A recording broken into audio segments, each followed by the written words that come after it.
ચીજ વસ્તુની જે નુકસાની કરી, ઘર અંદર તોડફોડ કર્યા છે, એની પર કાયદેસરની કાર્યવાહી કરે અને જે પણ પોલીસે જેના હાથ પગ ભાંગ્યા છે એને સસ્પેન્ડ કરવામાં આવે। નમસ્કાર દર્શક મિત્રો, હું આજે એક એવા સમાચાર લઈને આવ્યો છું કે જે સમાજ માટે ખૂબ જ દુઃખદ છે। ભચાઉના બાજુમાં આવેલ લુણવા ગામ, જ્યાં થોડા સમય પહેલા સામસામી અથડામણમાં પોલીસને જાણ કરવામાં આવી હતી અને પોલીસ ઘટના સ્થળે પહોંચ્યા બાદ પોલીસ સાથે પણ હાથાપાઈ કરવામાં આવી હતી અને તેના પર લગભગ 90 જણા પર પોલીસ કાર્યવાહી કરવામાં આવી હતી અને જેમાંથી 7 થી 8 લોકોને છે એ અટકાયત કરવામાં આવી હતી। ડીવાયએસપી દ્વારા ઇન્ટરવ્યુ પણ આપવામાં આવ્યું હતું પત્રકાર મિત્રોને, પરંતુ આ તમામ ઘટનાને જોઈ અને આજે ઠાકોર જયેશભાઈ, જેઓ કોલી સમાજના અધ્યક્ષ છે, તેઓ લુણવા ગામની મુલાકાતે આવ્યા હતા અને તેમણે જ્યારે વાત કરી ત્યારે એ સ્પષ્ટ થઈ શકે છે કે જે વારંવાર કોળી સમાજ પર આવા અત્યાચારો થતા હોય। થોડા સમય પહેલા વિછિયા ગામમાં પણ કોળી સમાજ પર પથ્થરમારો થયો હતો અને આ જ રીતે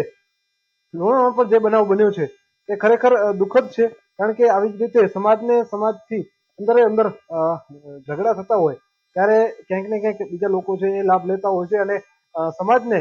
એ વિખેરવાનું કામ છે એ કરતા હોય છે। ત્યારે આ જયેશભાઈએ આજે વાત કરી હતી કે જો આ ટૂંક સમયમાં આના પર સમાધાન કરવામાં નહીં આવે તો આવનારા સમયમાં ખૂબ મોટા આંદોલનો એ કોળી સમાજ દ્વારા એ કરવામાં આવશે। શું વાત કરી હતી એ આપણે હું આ વિડીયોમાં આગળ જોઈ શકશો કે જયેશભાઈએ શું વાત કરી અને ડીએસપી સાહેબે ઇન્ટરવ્યુ આપ્યો હતો, એ ઇન્ટરવ્યુ પણ આપ આ વિડીયોમાં જોઈ શકો છો। હું ગુજરાત કોળી ઠાકોર સેના અધ્યક્ષ જયેશ ઠાકોર। આજે કચ્છના લુણાવાડા ગામમાં જે કોળી સમાજ અને પોલીસ વચ્ચે જે ઘર્ષણ થયું છે, એક નાની એવી અરજીની અંદર પોલીસે કોળી સમાજના લોકોને માર મારી, કોઈના તો હાથ ભાંગી નાખ્યા અને 70 થી 80 ઉપર ફરિયાદ દાખલ કરેલી છે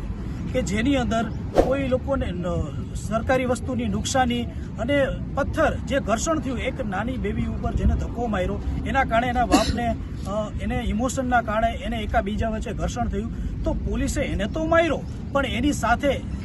થોડીક લેડીઝને પણ મારી અને એની ઉપર પણ ગુનો દાખલ કર્યો, એને પણ જેલમાં નાખી દીધા। આજે લોકો ગામમાં આવતા ડરે છે અને જેના હાથ ભાગી ગયા એ હોસ્પિટલની અંદર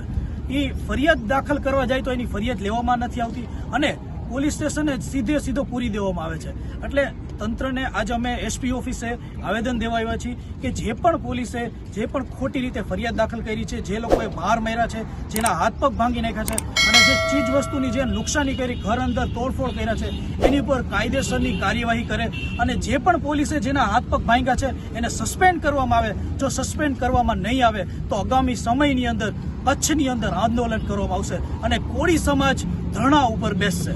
ભચાઉ વિસ્તારમાં તારીખ 15/2/2025 આશરે બપોરે 3:00 વાગે લુણવા ગામ ખાતે